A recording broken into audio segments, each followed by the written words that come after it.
കേട്ടല്ലോ. ചിന്ത കേൾക്കുന്നുണ്ടോ? ചിന്ത അവിടെ വേറെ ഏത് ചർച്ചയിലാണോ? ചിന്ത കേൾക്കുന്നുണ്ടോ? രാഹുൽ ഈശ്വർ പറഞ്ഞത് വസ്ത്രധാരണവുമായി ബന്ധപ്പെട്ട വിമർശനം കോടതി നടത്താത്തതുകൊണ്ട് തന്നെ ബാധിക്കുന്നില്ല. വസ്ത്രധാരണവുമായി ബന്ധപ്പെട്ട വിമർശനങ്ങളുമായി ബന്ധപ്പെട്ട് കോടതി ഒന്നും പറയാത്തതുകൊണ്ട് തന്നെ ബാധിക്കുന്നില്ല എന്നാണ് രാഹുൽ ഈശ്വർ പറയുന്നത്. രാഹുലിന്റെ പ്രതികരണങ്ങളെ എങ്ങനെ കാണുന്നു? ദൗർഭാഗ്യകരമാണ്. ബോബി ചെമ്മന്നൂർ വരെ ഇപ്പോൾ നിലപാടിനകത്ത് അദ്ദേഹം നിരുപാധികം മാപ്പ് പറയുകയും തിരുത്തുകയും ഒക്കെ ചെയ്യുന്നു. അതിനെ കേരള സമൂഹം വളരെ പോസിറ്റീവായി കാണുന്ന സമയത്ത് രാഹുൽ ഈശ്വറിനെ പോലൊരാൾ വീണ്ടും ഇത്തരം പിന്തിരിപ്പനും അങ്ങേയറ്റം എന്താണ് പറയേണ്ടത്, സ്ത്രീവിരുദ്ധവുമായിട്ടുള്ള കാര്യങ്ങൾ പറഞ്ഞുകൊണ്ടിരിക്കുകയാണ്. അപ്പോൾ ഈ മാന്യമായ വസ്ത്രധാരണം അത് നിർണ്ണയിക്കാൻ രാഹുലിനെ പ്രത്യേകിച്ച് ആരും ചുമതലപ്പെടുത്തിയിട്ടില്ല. കേരളത്തിലെ സ്ത്രീകൾക്ക് അവർക്കിഷ്ടമുള്ള വസ്ത്രം, കേരളത്തിലെന്നല്ല ഏത് സ്ത്രീകൾക്കും അവർക്ക് ഇഷ്ടമുള്ള വസ്ത്രം ധരിക്കാം, ഇഷ്ടമുള്ള ഭക്ഷണം കഴിക്കാം, ഇഷ്ടമുള്ള സമയത്ത് യാത്ര ചെയ്യാം, ഇഷ്ടമുള്ള പുസ്തകങ്ങൾ വായിക്കാം, സിനിമ കാണാം. ഇതൊക്കെ ആരനുവദിച്ച് നൽകണം?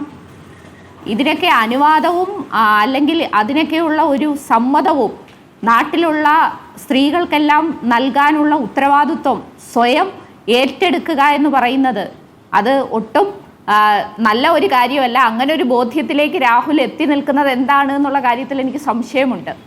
കാരണം രാഹുൽ പലപ്പോഴും സ്വീകരിക്കുന്ന ഒരു നിലപാട് നാം കണ്ടിട്ടുണ്ട്.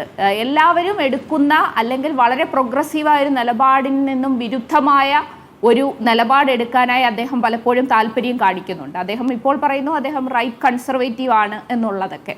പക്ഷേ ആ നിലപാടുകളൊക്കെ എത്രമാത്രം സത്യസന്ധമായിട്ടാണ് അദ്ദേഹം സ്വീകരിക്കുന്നത് എന്നുള്ള കാര്യത്തിൽ എനിക്ക് സംശയമുണ്ട്. കാരണം അദ്ദേഹം ഇതൊക്കെ ഒരു നമ്മൾ ശ്രീ ബോബി ചെമ്മന്നൂർ അദ്ദേഹം തന്നെ പറഞ്ഞിട്ടുണ്ട്, ഞാൻ ഇത്തരം അഭിപ്രായങ്ങളും തമാശകളും, തമാശ എന്നുള്ളത് കോട്ടിലാണ് അദ്ദേഹം പറയുന്നത്, ഞാൻ എൻ്റെ മാർക്കറ്റിന് വേണ്ടിയാണ് അല്ലെങ്കിൽ അതിന് ഓഡിയൻസ് ഉണ്ട് എന്നുള്ളത് കൊണ്ടാണെന്ന്. അപ്പം അതുപോലെ ഒരു ഓഡിയൻസിനെ ലഭിക്കുന്നതിന് വേണ്ടിയാണ് രാഹുൽ ഇങ്ങനെ ഒരു സ്റ്റാൻഡ് എടുക്കുന്നതെന്നുണ്ടെങ്കിൽ രാഹുൽ തന്നെ മുമ്പോട്ട് വയ്ക്കുന്ന ഒരു പ്രൊഫൈലുണ്ട്. രാഹുൽ വിദേശ വിദ്യാഭ്യാസം എല്ലാം നേടി വന്നതാണ് തുടങ്ങിയ പല കാര്യങ്ങളിലും എല്ലാം രാഹുൽ കേരളത്തിന് മുമ്പിൽ അവതരിപ്പിച്ചിട്ടുള്ള ഒരു പ്രൊഫൈലുണ്ട്.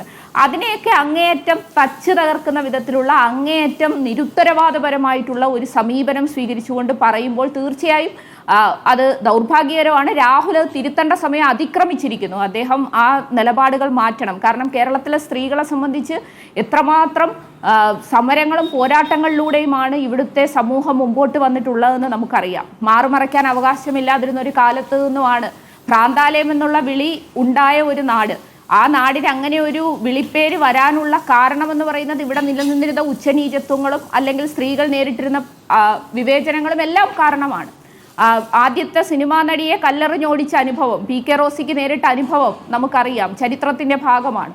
അപ്പം ഈ ഒരു ദുഷിച്ച കാലമെല്ലാം കടന്ന് നമ്മൾ പുരോഗതിയിലൂടെ മുമ്പോട്ട് പോകുമ്പോൾ ലോകത്തിൻ്റെ മുമ്പിൽ തന്നെ ഏറ്റവും ശ്രദ്ധേയമായ ഒരു ഇടമായി നമ്മുടെ കേരളം നിൽക്കുമ്പോൾ ആ കേരളത്തിൻ്റെ പുരോഗതിയെല്ലാം ഇല്ലാതാക്കുന്ന തരത്തിലേക്കുള്ള അങ്ങേയറ്റം പിന്തിരിപ്പനായ വാദങ്ങൾ ഉന്നയിക്കുകയും സ്ത്രീകളെ അപമാനിക്കുകയും പരാതി കൊടുക്കുന്ന സ്ത്രീയെ മഴയത്ത് നിർത്തുകയും അവർക്ക് നേരെ വിരൽ ചൂണ്ടുകയും ചെയ്യുകയും ഈ ഒരു സ്ത്രീയും ഇങ്ങനെ മുമ്പോട്ട് വരരുത്, വന്നു കഴിഞ്ഞാൽ നിങ്ങളെയൊക്കെ ഞങ്ങൾ ഇതുപോലെ ആക്ഷേപിക്കുമെന്നുള്ളൊരു ഒളിഞ്ഞ സന്ദേശം നൽകുകയുമാണ് ഇത്തരം പ്രസ്താവനകൾ.